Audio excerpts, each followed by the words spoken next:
When it comes to building your audience, the first thing I want you to recognize, remember, and understand is the audience that you have right now is because you built the audience that you have. So if you feel as if you have an audience that is unengaged, if you feel like you have an audience that is not really reflective or authentic with who you are, if you feel like you have an audience that is slow to take action, don't ever want to pay, they always just assume that your offers are free, I want you to understand that you are the one that attracted that audience. You attracted the audience that you currently have. And you have coached and conditioned them to behave the way that they do. So when we talk about how do I attract an authentic audience, we are the leaders of the audience that we have created and the audience that we continue to create.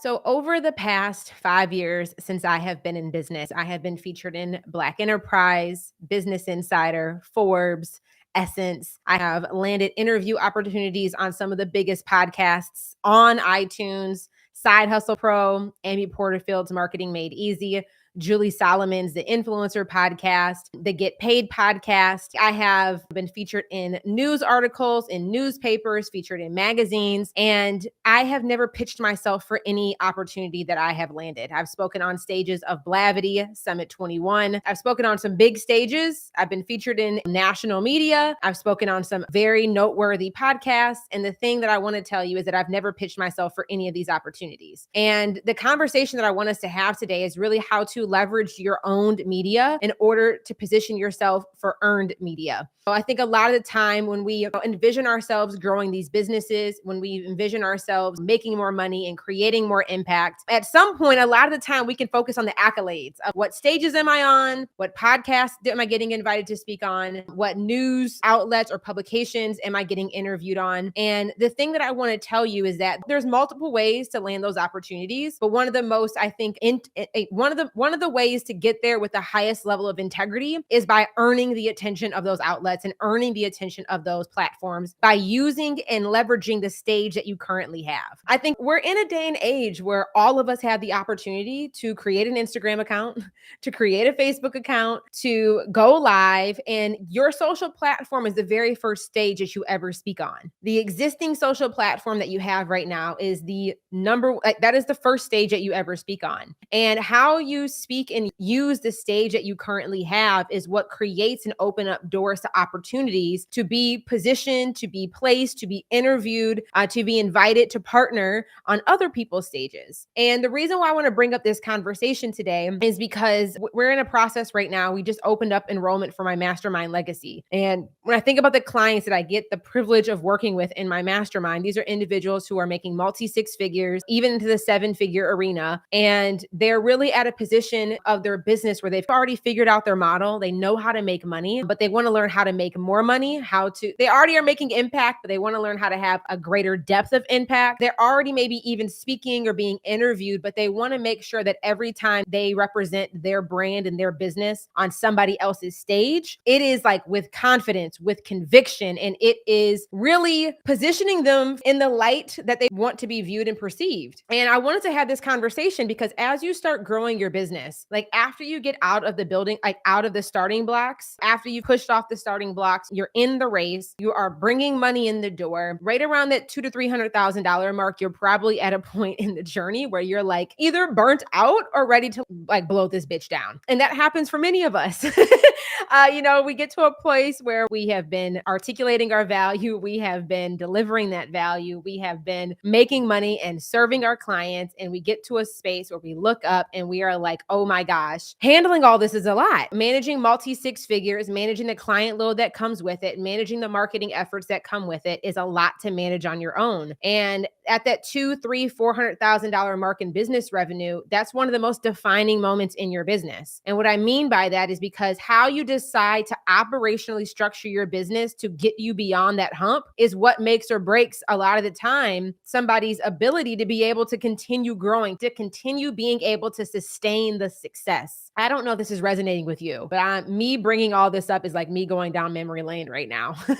of my own journey. Around that multi six figure mark, it's a critical point in time. And when you start to make the decisions of, okay, I know how to make money, I'm doing what I have to do to make money, then you have to start to make the decision of how do I want to make money? What do I want this journey to feel like? How do I want to experience this journey as I am making more money? And what is the business model and the operational structure that's going to allow me to sustain success beyond this point in time? And the reason why I bring up that critical moment in your business journey, regardless if you're making six figures or multi six figures right now or not, you're going to get to a point in time where all opportunities are not good opportunities, or you're going to get to a space in time where the best opportunities are showing up at your door, but operationally, you do not have the capacity to say yes to them. And this is a lot of what I want to talk about with when it comes to owned media and earned media and landing larger brand partnerships, landing paid influencer partnerships, landing speaking engagements, landing podcast interviews. All these things go hand in hand together. And as a business owner, you have to make the decisions to say, okay, when do I need to be prioritizing what? And how do I need to be designing my operational infrastructure to be able to open my capacity and my energy up for the things that I want to say yes to? And I'm going to walk down memory lane here. And as you guys have questions, you guys are more than welcome. Pop them in the comments. But I do want to check in. Like, have you ever felt yourself in this place where you're making more money than you've ever made before? Your business is experiencing more success than you've ever experienced before, but you're also capped. Like, your energy is tight, your bandwidth is running slim, and you're finding yourself in this conundrum of like, I know there's more opportunity available for me, but I don't know how I can possibly say yes to anything else that's on my plate right now. Like, I don't know how I can say yes to any more without compromising my lifestyle, without compromising my self-care, without compromising my personal well-being. And it's a critical point in time. I want to share, as you start to grow your business, this is just something else you need to think about. And when you get to that 200 to 300, like, I'm going to walk you guys down like the full entire life cycle of what I experienced. And then as you guys have questions, just pop them in the comments if you're catching this live or in the replay. Okay. So when I started my business back in 2017, I said yes to every speaking engagement that anybody invited me into. I didn't care who it was, what it was, where it was. If somebody invited me to speak, I said yes, because I was at a point in time where I had more time than I had money. I had the opportunity, the luxury, the privilege of being able to use my time to show up anywhere. I was speaking at the local co-working facilities in my neighborhood, just doing presentations and talks. I was speaking on other people's podcasts, doing joint live streams. I was like the guest expert in people's free Facebook group. Anytime I had the opportunity to speak, because I had the time, I said yes. And in the early stages of my business, when I was making less than six figures, you're still trying to like figure out your voice. You're still trying to figure out how to articulate your value. You're still trying to figure out who your offer is really for. You're still trying to find that alignment with the skill sets that you have, with how you articulate that value, and with how you're going to generate and create demand. You're still trying to figure that out. As you start getting more successful, as you start finding more alignment, as those things start clicking into place, your energy shifts from, oh gosh, I have to speak everywhere and be everywhere. And your energy shifts to, okay, I have to serve the clients that are showing up and that are paying me. And your energy and your focus shifts. You start to shift to focusing on the clients that are coming in the door, delivering to those clients, and somehow maintaining and keeping up with the marketing efforts that you need to do to kind of keep that wheel running. And your energy shifts, your focus shifts. When I think about my own business, pretty much for the last 2 years of my business, I'm fast forward now, I'm at the multi seven figure mark. For the last 2 years of my business, I have had to say no to 99% of the speaking engagements or media opportunities that have come on my plate. And the reason why I've had to say no is not because I wasn't like enamored by the opportunity, or I wasn't like excited for the opportunity, or because I feel like I'm some big shot now that I'm selective with where I speak. The reason why I had to say no to 99% of the opportunities that came across my plate last year, and I mean, I was saying no every week. Every week I was getting a podcast interview or a speaking engagement opportunity, maybe not every week, but definitely multiple a month. And the reason why I had to say no was because my business did not have the operational capacity for me to say yes. I was focused on building the internal attributes of my business. I was focused on standardizing my operating procedures. I was focused on standardizing my client delivery. I was focused on really learning how to understand what are the hiring needs, hiring people, firing people, interviewing dozens and dozens and dozens and dozens of candidates and contractors. I've been working in the business so that I can create capacity for me to work on the business. The reason why I'm bringing that up is because as you start to grow your business, many of us want the accolades. We want to be recognized for the effort that we are putting into our business. And designing your business operationally operationally, from the business model perspective, from the price points of your offers, from streamlining your systems and streamlining your operations, doing those things gives you capacity to say yes to the things that you really want to be doing. I'm way too in the business. And many of us are. We go from being, I don't even know what business I'm creating, to, okay, I've kind of figured out my business. Let me get in the business. Then you get so deep in the business, you get to a point where you have to make a decision to pull your head up and decide, how am I going to work on the business to allow me to grow beyond this bottleneck that I've put myself in. And it's not even that you put yourself in it. It's just like, that's like a natural season of business. Like, business is going to operate in seasons and in cycles. You're just at a point in the cycle where it's time for you to like turn the wheel. But the beautiful part is, and the thing that I wanted to share with you guys too about this, is those 2 years of me being thick in the business, every day showing up on social media, every week doing a live stream, using the stage that I have of my own Instagram account to communicate my values, to articulate my value, to share my perspective. 2 years of working in the business has opened me up to land some of the largest opportunities I have ever had in my business. Just earlier this month, I signed the largest contract I've ever signed with a brand partnership, and I'm so excited about it. That will be getting released and more to come in the next 2 weeks or something like that. I've landed some of the biggest podcast interviews of my entire career. I've been invited to speak on some of the biggest stages of my entire career. And it's just like, we have to honor this season. And I think too, that recognizing what type of media is the most advantageous for you to focus on for the season of business that you are in. I think that when you're growing between $100,000 to $1 million, your media is more important than any outside media that you can get. I will say that again, and I believe it through and through. Like, when you're making less than $1 million, the best media attention that you can get for yourself is the media that you create. It is the media that you create. And the reason why I say that is, earlier on in my business, when I was making like 100, 200 grand, I was featured in newspapers. I was featured in publications like Forbes, Black Enterprise. And while I appreciate that credibility opportunity, it did nothing for my bottom line. Too many people are out here chasing the logos that they can put on their website. And yes, those do give you some level of credibility, but that credibility, when you're selling intellectual property as a coach, a course creator, a consultant, an agency owner, that stamp of credibility is doing nothing to communicate certainty to your clients when they're trying to make a buying decision. Am I telling the truth or am I telling the truth? The best media that you can give yourself when you're making less than $1 million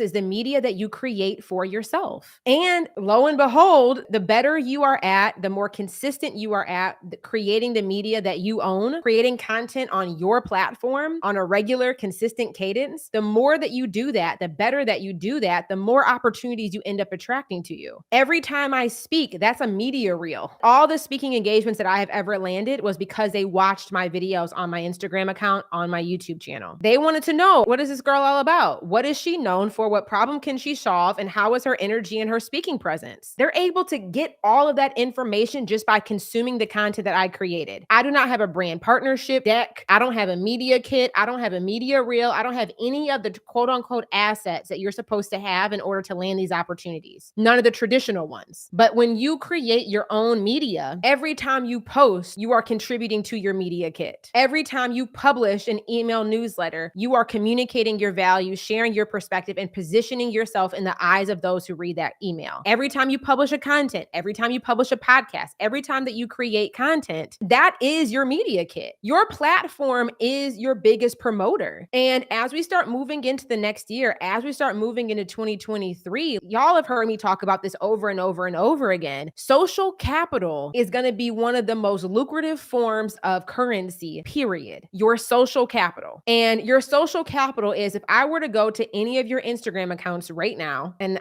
be lucky for y'all, I don't have my other phone in here or else I would. If I were to go to anybody's Instagram account right now, if I were to look at the first 9 posts on your newsfeed, what would that tell me about you? What perception, what narrative are you educating and telling me that I'm supposed to have about you based off of the media that you publish about yourself? And if Oprah showed up somehow, got your Instagram account, and she scrolled the first 9 posts on your newsfeed, what is it telling her? What perception would Oprah have? Would she want to hire you? Would she want to bring you into OWN magazine? Would she want to put you on her platform? If you do not represent yourself in the best light on your own platform, why in the world do you think that somebody else is going to give you a shot by bringing you to theirs? If you don't take your own platform seriously, why should somebody just assume that when they bring you to theirs that you're going to take that opportunity seriously? If you are inconsistent inconsistent with how you show up, if you are non-clear and incongruent with the value that you communicate and the value that you articulate, if you are all over the damn place, please tell me, if this is how you treat your house, why should I invite you to speak on mine? Why should I position you as the media expert on the cover of my magazine? Why should I bring you to mine? I'm just saying that to say that our platform is the very first stage that we have to own and take ownership of. And your owned media is the thing that opens up doors to new opportunities for you. It's the thing that opens up the first and the number one priority opportunity. You want your owned media, the media that you create, to open up for you is attracting aligned clients. Aligned clients, qualified leads who are ready to make a buying decision as it correlates to the problem that you solve. That is the number one priority objective of your social content. Not to become an influencer, not for you to get a bunch of followers, not for you to have the vanity metrics to stroke your ego. The number one priority of your social content is to attract qualified leads to your program. And I want to make sure I put context around that. If you are a coach like me, if you are an agency owner, if you are somebody whose sole purpose is to attract qualified leads, you're using these social platforms to generate leads for your business, that's the only objective of your content. Now, the flip side is also true, or the flip side is maybe another perspective you have to take into consideration. There is a distinct difference between being a content creator, where your job is to be an influencer, your job is to grow a large audience. Content creators, their approach to creating content is fundamentally different than if you are a coach or a consultant or a service provider using content to build your business. Those are two different focal points of how we use these platforms, how we would create content on these platforms. They're fundamentally different. So if you are a content creator, you're creating content for the masses. You're creating content with the sole purpose of growing a large audience, and you are creating products based off of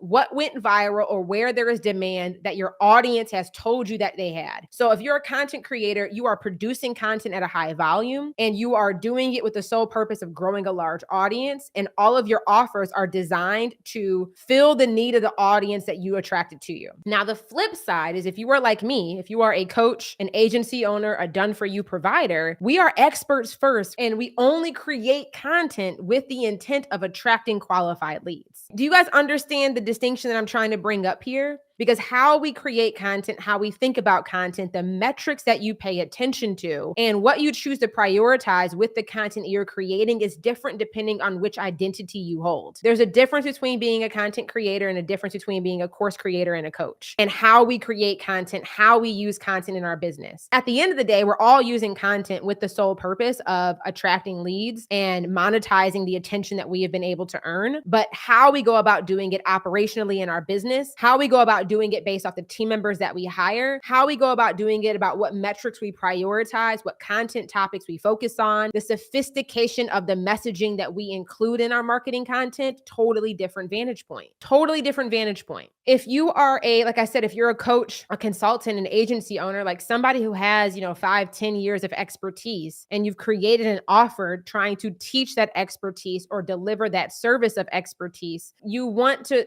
where you have the biggest advantage is not focusing on how to become popular. It's not focusing on how to be perceived as if you are famous. It is not buying a bunch of followers or buying a bunch of likes so that you can portray a particular image. None of that shit matters. It really doesn't. You paying Yahoo to name you in one of the top 10 coaches of 2023, don't do that. You paying your way to be on the Forbes Coaching Council just so you can put that logo on your website for credibility, it's not going to really do much for your bottom line. It's not. And the reason why I say that it's not is because of the sophistication of the buyer that you are trying to attract. When you are a coach or an agency owner where you're providing a service, the type of client that you attract, you have to pay attention to what is influencing how this individual is making buying decisions. The type of person who is trying to hire a coach to help them solve a problem, the type of person who is hiring an agency to help deliver a service can give two diddly squats on how many followers you have or how famous you appear to be, on whether or not you're flying first class or flying private. They could care whether or not what kind of shoes you got on. They could care less. All they care about is, can this person articulate their value? Can this person properly help me understand with certainty and conviction what problem they can solve for me? can this person actually deliver on the promise that they enrolled me into? They care about receipts as it correlates to the value that you articulate, the value that you deliver, and how you have designed the container or how you are delivering on that container you have rolled them into. That is all they care about. The sophistication of the buyer that you are attracting, if you are a coach selling a premium priced offer, that prospect only cares about themselves. They do not care about you. And when I say that, the only thing they care about when it comes to what you do or how you portray yourself is based off of, can this person, again, articulate their value in a way that I understand how they're going to solve my problem? And is this person actually delivering on the promise that they enrolled me into? Is this person still going to be in business after I sign this contract? Especially this is a 12-month contract. Is this person still going to be in business in the next 6 months? Or are they going to fade away into the ether because they are focused on something else? That is what they are thinking. So I say all that to say is really creating content on your social platform does more than just you trying to keep up with the latest Instagram algorithm trends or the latest TikTok dance reels. The thing that I want to depart on you is I want you to start viewing your social platform as your media outlet. I want you to start looking at yourself as a media company, a small media company, and your media company based off, the platform that you have created, using that to position yourself based off of how you want to be perceived, using this platform as a way for you to articulate your value, using this platform with the sole purpose of attracting qualified leads into your business and converting them into your paid programs. That is really all we're using this for. That is what it is for. And the better that we can get at doing that, the more opportunities will get created for us. You using your own media positions you to create your own opportunities. And it absolutely does. Okay. So I really hope that this gives you another perspective to think about, gives you something else to consider going into next year. I think many of us, especially with all the algorithm changes on Instagram, on TikTok, on Facebook, on YouTube, on LinkedIn, there's so many things changing. And I think with so many things changing at any given time, many of us are wondering, what in the world am I supposed to even be prioritized? Where should I focus my energy and effort? Where am I going to get the biggest bang for my buck? Where am I going to be able to create the biggest depth of impact through the work that I do? And I think part of being able to answer that question is knowing where you stand and knowing who you are and knowing why you are using this platform in the first place, knowing why you care about the media attention that you may or may not be getting in the first place, and really paying attention to what credibility markers do I need to reduce the perceived risk of a qualified lead trying to make a buying decision with me. That's the only thing that we need to be thinking about. Who is my buyer? What influences how they make buying decisions? And what level of certainty and conviction needs to be communicated to reduce the perceived risk that they perceive they have when they're trying to make a buying decision with me? Is me having these media symbols on my website going to reduce that perceived risk for my ideal client? Yes or no? Probably not. Is me dancing on reels and going viral going to reduce the perceived risk of my ideal client when making a buying decision to join my program? You have to know how to answer that question for yourself, for the sophistication of the audience that you serve, for the specialization, the specificness of the problem that you solve. What matters in their eyes when they're making buying decisions? A lot of the time, the thing that matters is how effective is this person at articulating their value. If I come to their Instagram account or if I consume their content today, next week, a month from now, and 3 months from now, is there congruency in what they're saying? Is there consistency in what they are communicating? Are they consistent? And I don't just mean consistent in the frequency at which you publish, but I mean consistency in the values that you hold, consistency in you delivering and solving the problem that you become known for. Like, is there congruency in your presence, in your perspective, and in the frequency at which you publish that content publicly? And that's really what it boils down to, y'all. And I promise you, I'm a living, breathing proof that all those fun accolades will still come. And I think the beauty of it is like when I land brand partnership deals or when I get media opportunities or when I get invited to speak on stages, because my media content is what attracted them to me, usually that means I have a lot of negotiating power because they came to me, I didn't come to them. The second thing is that I can be selective with the platforms that I put my brand on and put my name on to make sure that I'm only doing partnership opportunities opportunities with businesses whose values also align with mine. And I think that's what allows us to even have bigger contracts and more longer term partnerships with these brands and these companies that we end up partnering with down the line, because who I am is so crystal clear that when they come to me, they know what they're getting. I don't have to bend, break, code switch in order to be adaptable for me to land the contract. And I think that's one of the biggest things that you can be mindful of that you're creating for yourself as you grow your business. So if you are interested in learning more about my mastermind legacy, that is for multi-six and seven-figure coaches and agency owners who desire to scale in a way that honors their pace, that prioritizes their personal lifestyle, and that also ensures that they are growing without compromising their profit margins, all you have to do is just send me a direct message on Instagram. Just type in the word legacy and I will know what you mean, and I'll send you some more information about next steps. Just send me a direct message over on Instagram. Just type in the word legacy and I will send you some more info. Who feels that way? Like, oh my gosh, I am just saying the same thing. I feel like I am annoying my audience. We have all been there and we all feel that. But the perspective that I want to give you is, do you have kids?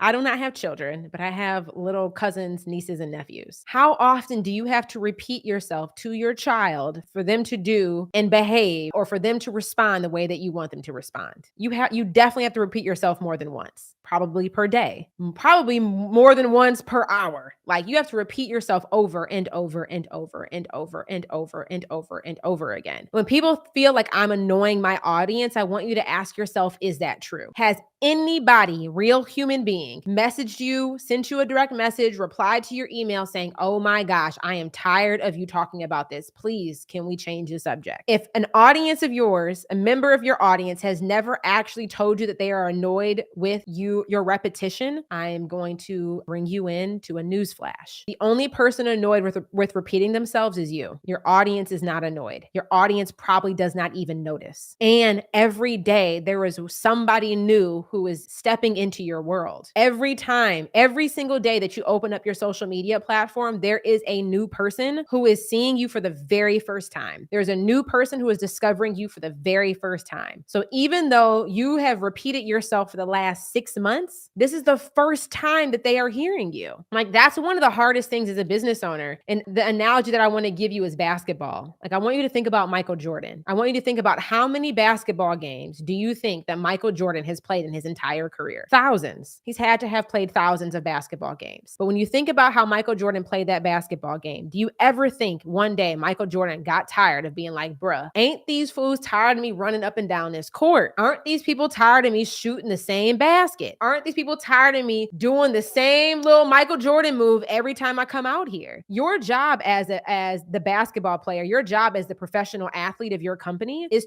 you're the only boredom that you have to overcome is your own. You have got to learn how to manage your own viewpoint of the messaging that you are communicating, and you have to learn how to manage your own boredom. If you're building your business right, you will get bored, because we are the only ones that hear our message every single day. We think about our messaging, we think about our marketing, we think about our offer positioning, we think about what we're selling and who we're selling and how we're selling it more than anybody else. We sell it more than we are the ones that hear it, see it, because we're the ones that are in the gym. We're the ones that come up with these ideas. We're the ones that get bored, not your audience. Your audience probably does not even know. And quite honestly, like, I know this to be true about my audience. One of you guys, you listening to this, has to consume about 4 hours of my content before you're ready to make a buying decision. 4 hours of my content. So if you're only watching 30-second reels, imagine how many reels you need to consume before you're ready to make a buying decision. Think about how many of my live streams you have to watch, how many of my podcast episodes you need to listen before you're ready to make a buying decision. And when you're trying to make a buying decision, you're looking for something that you can trust. One of the fastest and the best ways for you to build trust is through consistency, is through you doing exactly what you said that you were going to do. One of the fastest ways for you to build trust is to have a congruent perception that you have informed me to have of you. So one of the I would love to know in the comments, we're going to do a real live test. When you guys think of Jerisha Hawk, what are words that come to mind? What are the things that you think of me when I come to mind? You probably think messaging. You probably think program promise. You probably think high ticket sales. You also probably think like incredible melanin feminine. You probably also think like hood with a dash of holy. Like you probably think some other things too, but you think value articulation, you think program promise, you think high ticket sales. When you really think about the work that I do in the world, you think of messaging. And then there's all these other characteristic traits that you also think of: dependable, consistent, confident, truth teller, badass. You guys are great in the comments. But those are things that you think about. The reason why you associate high ticket sales, group coaching, creating leverage in your business, value articulation, refining your messaging, the reason why you think those things is because I have taught you to think them about me. And I have taught you to think them about me because of the consistency at which I share my perspective around those things with you. Every single day, you cannot scroll through you cannot listen to 3 or more of my episodes without hearing me say the words program promise. You cannot listen to 3 of my reels without hearing me talk about value articulation. Those become like the things that I repeat become the pillars that I am known for. So when you feel as if you're like, oh my gosh, I'm like bored with my content. Oh my gosh, I'm annoying my audience. Again, the first thing I want you to ask yourself, is that true? Is that true? And if you are bored with your messaging, that just means that you have an opportunity to get more creative with your delivery. You've got to get more creative with your delivery. How can you use more analogies, more metaphors to be able to communicate the same thing? How can you incorporate more storytelling into your delivery so that you can say the same thing, but lead with a different hook to pull somebody in? And if you feel as if you've kind of run the race where there is nothing else that you can communicate to articulate your value, that means that there's probably a level of depth around your value that you have not even tapped yet. You're probably still sitting at the surface level of understanding of what it is that you even do. So how can you go deeper on your work? And if you feel like, oh my gosh, I'm just at surface level, it's probably because there is a decision that you have avoided making. I'm going to call somebody out on this one. Okay. Let's just brace yourself. Okay. Because y'all be coming for me. Y'all be like, Jay, why you got us in a chokehold? Jay, why you coming for my neck? Like y'all be like, Jay, ooh, that one hurt. I know. Sometimes I say things and the truth is too truthful. The truth is like, I didn't sign up for that. Like, the truth be hitting too hard. Like the truth bomb really be exploding. The thing that I want to say is that if you feel as if your messaging is riding on the surface, is feeling very vanilla. Okay. It's feeling very vanilla. It's feeling very lacking seasoning. Okay. It's feeling a little dry. If you are at that point with your messaging, it is because there is a decision that you have been delaying around where you need to specialize, who your offer is for, or the promise that you deliver. Guarantee you, the more specialized you go in your offer positioning, meaning the more niche that you get, the more specific you can be in your content. The more niche you get, the more you can directly communicate and differentiate what you are communicating with your offer and with your audience. Guarantee. I don't know if y'all need an example, but I can guarantee you right now, if you're feeling like your content is under-seasoned and real vanilla, it is because you are avoiding niching down and specializing yourself in either who you serve or the problem that you deliver. Because the more niche and specific you go, the more niche and specific you can be in your messaging. And that is what allows you to differentiate yourself and not sound like a redundant, another content creator who just keeps telling us that we need to grow our business and get better at communicating our value. It's like, we need some specifics. Who is this for? How is this relevant to me at this particular moment in time of where your Olympian and ideal client is in their journey? The more specialized and specific you can go, the more nuanced your messaging can be, which is what will allow you to differentiate yourself and stand out. And that's where you'll also have more creative freedom, because you won't be out here trying to, oh, I'm going to go take this other person's copy and just massage it a little bit to sound like it's my own. Oh, I heard somebody's reel. I'm going to just like change a couple of words and make it my own. Like, then you don't have to create content through comparison. You won't be creating your marketing content trying to mimic somebody else. The more specialized, the more niche, the more specific you allow your offer and ideal client to be, it makes you uncomparable. There's nobody else to mimic because you're the only one serving them. It allows your voice to fully come out. And the last thing that I'll say when it comes to being bored with your marketing content, a lot of the time that we are bored is because we're not actually telling our full truth. You're bored because there's a part of you that's lying to yourself. You're bored because there's a part of you that is hiding a version of who you are, a perspective that you have from the public. And quite honestly, if you get bored in your marketing content, it is probably because you are putting on a persona when you are showing up online versus allowing the fullness of you to be represented. So if you're bored, that's probably just the sign for you to be like, yeah, I've been bullshitting. If you're bored, it's probably just a signal that you've been bullshitting somewhere. And it's time for you to fully claim what you know to be true about your expertise, to fully communicate that perspective in your marketing content, to fully show up as yourself, to fully show out, to fully step through, to fully go for it. So that's what I got to say. But being bored it's just an interesting sign. It's an opportunity for us to get curious. Because if we're bored, that means we're just either being consistent, or if you're bored, it means that there's a part of you that's not even, like, you haven't even fully let yourself out yet. And truly, your inner being, truly your inner knowing knows that you are not fully representing yourself. So yeah, you are just bored with your persona versus allowing the fullness of your perspective and the fullness of your personality to be seen. That was a fabulous question. Can we give it up for that question, y'all? Throw some hearts up on the screen, grab some badges. Whew.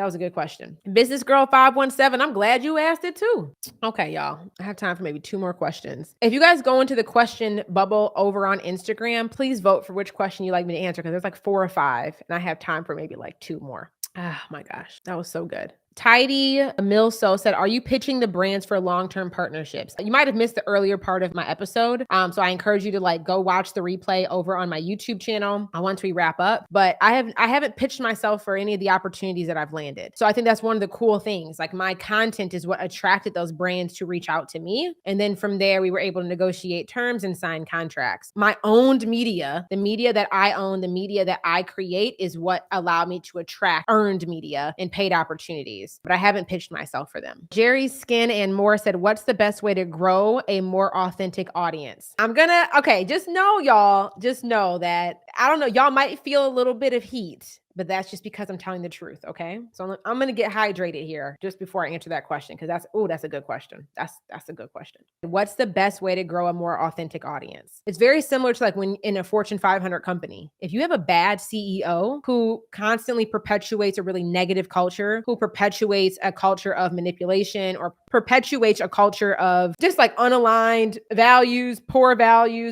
culture, poor whatever, it starts at the top. So if you feel as if you've created an audience that never responds or is unengaged, I want you to first ask yourself, what is my level of engagement? If you built an audience, or you feel as if you have an audience that never responds to anything, I want you to ask yourself, how often am I starting the conversation? If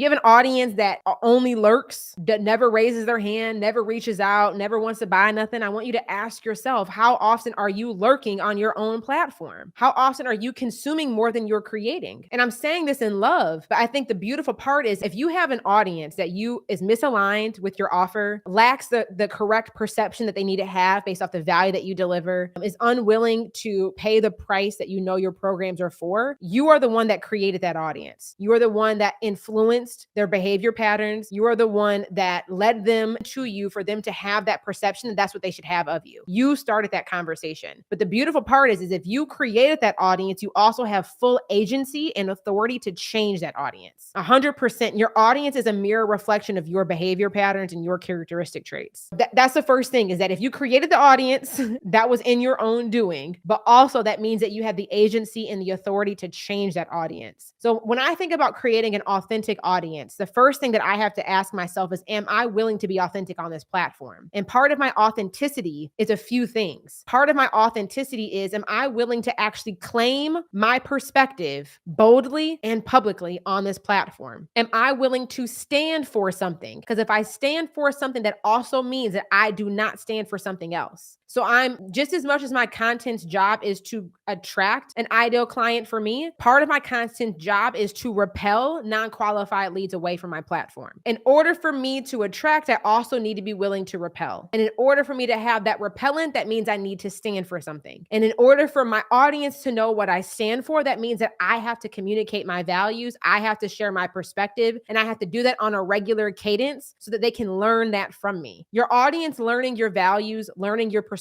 learning about the problem that you solve, and learning the particular vehicle that you use to solve that problem takes repetition. It takes time. I want you to think about any of the brand names that are cemented in your brain, when you think of McDonald's, when you think of Apple, when you think of Sephora, when you think of DSW, when you think of Nordstrom, when you think about these brands, unique perspective and a unique placement is formed in your mind. The moment I say that, there's something that comes in mind that distinguishes them from the other options. And the reason why that is true is because I want you to think about how many years have these brands been consistently showing up as themselves. I mean, years, decades, in some cases, centuries. When we think about ourselves, it's like part of my way of building an authentic audience is through the consistency and the cadence of me sharing my perspective. It is the cadence and the frequency at which I'm sharing my perspective. If I want to build an authentic audience that engages, that responds, that means that I have to be willing to start the conversation, meaning that a way for me to start the conversation is doing what I'm doing right now. I'm going live. I have started the conversation. You guys are able to see my body language, hear my voice, hear my thoughts, hear my values. If you disagree with what I'm saying, you can hit that little X at the top right-hand corner and you can exit stage left. I'm giving you a choice. I'm the leader of my audience. So I have to be responsible for starting the conversation and sharing, publishing the content, giving you something to consume so that you know what I stand for. And when you also think about building an authentic audience, you have to be willing to, attention is earned. That's one of the biggest things. Attention is earned. People always say, you build it and they will come. That wasn't even true for Jesus. Jesus went from town to town doing miracles. Jesus went to those who needed the saving. He did not wait for those who needed to be saving to come to him. I want you, if Jesus had, like, if this was true for Jesus, please, I don't know, you ain't gonna be no different. It's not just I build it and they will come. You have to build it and give people a reason to come. And then you have to give them a reason to stay over and over and over and over and over again. Attention is earned. It is not something that you are entitled to just because you created a social media page. So when we think about that, I think sometimes in the online space, people think that, oh, if I'm building an online business, I can hide behind the screen. Hide all you want to. I want you to treat your online business the same way that you would treat it if it was a brick and mortar store. That little local coffee shop, that little local bakery down the street, if they want business, what has to happen? If they want business, somebody who is employed for that company has to show up every single day, unlock the door, flip the sign, and let people in. They have to turn those lights on. When every single customer comes in, what do they have to do? They have to greet them, regardless if they buy anything or not. I'm going to pause there for a moment for dramatic effect. Every time a prospect comes into their store, they are greeted, regardless if they buy something or not. And then when somebody comes up to that counter to ask them clarifying questions about what kind of blueberry muffin is this? Is it gluten-free? Okay. What about the hot chocolate? Is that almond milk, oat milk, or you do that with water? Okay. They're asking clarifying questions in regards to what's influencing how they make their buying decision. And then you answer those questions. And then sometimes they still might not even buy anything from you. And you don't throw a hissy fit. You don't say, oh my gosh, I clearly sell the worst chocolate milk in the world. Or, oh my gosh, I sell the worst blueberry muffin because this one person just didn't jive with their preferences. No, you don't. You let them go by. You said, thank you so much for coming in. I wish you have a blessed day. And you serve the next customer. Every single day you have to do that. So when you start an online business, do not think that same level of effort and that same level of showing up is required of you just because it's virtual. If anything, what we're doing online requires even more effort because we are having to fight for our audience's attention with all the distractions that exist, with algorithms changing, with these never-ending timelines, with everybody else who's creating content. Like, if anything else, if you're building an online business, it requires more of you than if it would be if you were building a brick and mortar. Because at least if you're building a brick and mortar, you at least got them in the store. You're not compete with nobody else inside of your store. I say all that to say is that if you want to build an authentic audience, like, you need to treat your business like it's a legitimate business. You have to show up every single day. You need to show out every single day. You need to come to work dressed, put some clothes on, okay? Some of y'all don't create live content because you don't get dressed when you wake up in the morning. I know I'm calling somebody out. That's the only reason why you don't show your face on social media, because your hair ain't done, because you didn't put no concealer up under your eye, because you ain't got no bra on to lift your girls up. You're like, oh, I look a hot mess, girl. I can't come online today. Well, you got up today. Okay, let me ask you this question. If you were employed from a Fortune 500 company and they paying you $70,000 a year, do you go to work every day? If you are employed, you got some $70,000 a year salary and you are required to work 40 hours a week. If it's raining outside, guess what you do? You get an umbrella. You put your little rain boots on. If you maybe not feeling that great, you'll drink a little hot tea, put a little bit of ginger and lemon in it. You put a scarf around your neck and you go to work. If you woke up and you just weren't feeling it, you had an argument with your spouse the night before and your kid threw up on the way out, you clean up as much as you can clean up. You pray about it on your way to work. You listen to some trap music on the while you pull up into the parking lot and you walk into the business. You walk into your job. You think about the level of commitment you give to that salaried corporation that is paying you 70 grand a year. Why are you not treating your business with the same level of commitment, the same level of consistency, the same level of show up and show out? That's what I want to ask. So if you are willing to go to work despite whatever the circumstances are to get that paycheck, why are you not willing to show up to your business like it is going to be the best paycheck you will? Like, why aren't you willing to treat your business the same exact way? And I'm saying that, and I'm not saying that you got to be dressed in no blazer and have the best outfit on. All I'm saying is that, like, if your excuse for why you're not showing your face on social media is because your hair is not done, is because you look a hot mess because of whatever X, Y, and Z is, change the variables. Treat this shit like you take it seriously. Like, you are the CEO of your company. If you were walking into that 9-to-5 job that you had and you knew that your CEO was going to be in the meeting that morning, how would you show up? How would you prepare? Really think about it. Like, when I was working in corporate, if I knew that my executive team was going to be in the building, that I just might happen to be on the elevator with my CEO, just might happen. Like, I might run into the bathroom, baby. I was on my P's and Q's. Okay. I done pulled out the edge control. I done looked on Pinterest to try to organize my accessories. I am ready just in case I have the opportunity to cross paths. So all I'm saying is that if this is your business and you want to build an authentic audience, you want to attract qualified leads, you want to convert people into your paid program, your audience is going to mimic your commitment level. You train your audience to see you and to perceive you the way based off of how you show up and how you educate. You're the one that sets the tone is what I'm trying to say. You set the tone. So, like, there was and I'm not saying, and I know y'all in the comments like Jay saying, put your bra on. You can let your titties hang however you let your titties hang. Okay. You can do whatever you want to do. But even if you go back and look at my old content, from 300 grand to $1 million, I looked a hot mess. Like, sometimes I look back at my old content and I look at myself and I say, Jerisha, the audacity that you had that day to do a live stream while your wig wasn't even on. I was like, girl, you're curling your wig while you're doing a live stream. It's the audacity for me. But the thing that I want to point out is that regardless of my appearance, I never allowed it to be an excuse as to why I didn't show up. I never allowed it to be an excuse as to why I did not give my business 100% that day. Shit, my makeup was not the top priority. It just wasn't. And then COVID happened, and then I didn't know how to dress no more. And then my entire closet turned into Lululemon. I don't even know how to wear jeans anymore. Like, I feel like jeans were chafing my thighs for a solid 2.5 years. I don't know if that was just me, but that was the truth. I don't know what happened. 2020 to 2022 is the thickest my body has ever been. I couldn't even fit my jeans. I've been praying to be thick all my life. Who knew? It just took a pandemic. I didn't know how to wear heels no more. My entire wardrobe was Lululemon. It was athleisure. I'm like, girl, but during those 2 years, I wasn't even working out.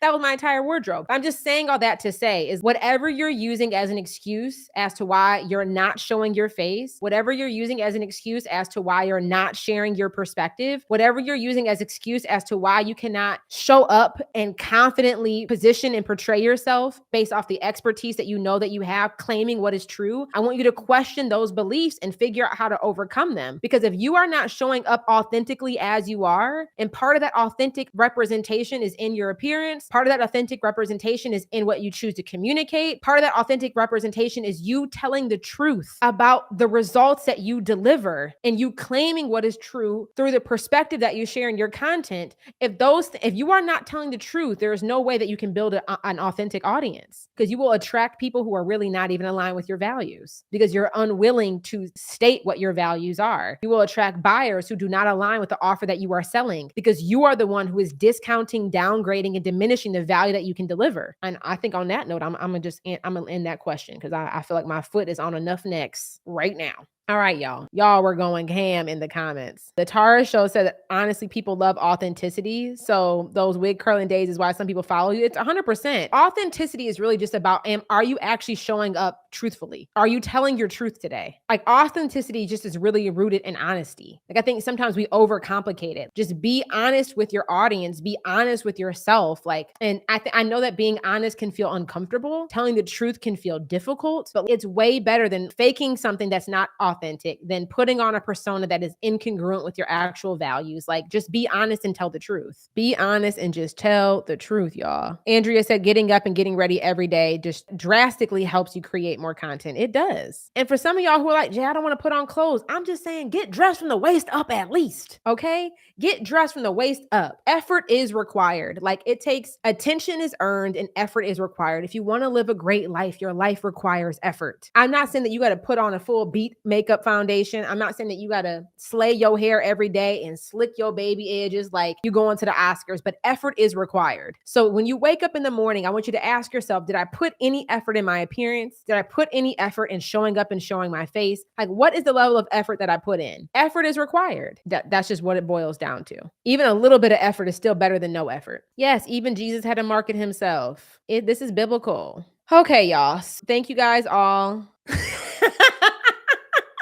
Somebody said we all putting in a Shein order tonight. Listen, do what you got to do. One of the things that I will say is, again, coming out of COVID, learning what my wardrobe style was going to be was very difficult because all I had was all I wore was athleisure. And quite honestly, that Lululemon and like Viore be hitting. Like actually, a lot of this stuff is very cute where you can wear that. You don't have to like, you ain't got to put on your Sunday best every time that you go live. But one thing I would recommend that you do is go through your wardrobe, like literally go through your closet and look at, okay, what are my closet? Like, what are 4 or 5 tops that I feel my best in? Just go look at your current inventory. Go look at your closet and pull, okay, what are tops that are really flattering? What tops are the right color palette for my skin tone? Go pick out 4 or 5 tops that just give you a little bit of oomph. When you put them on, you feel good. And when you record on camera, they look good. And just go pull out 4 or 5 tops. And if you go in your wardrobe and there's not 4 or 5 tops that you feel really, really good about, that gives you permission to go buy some clothes. Okay? That gives you some permission to go buy some clothes. And I love shopping at Zara, Aritzia. I used to use Rent the Runway. I would literally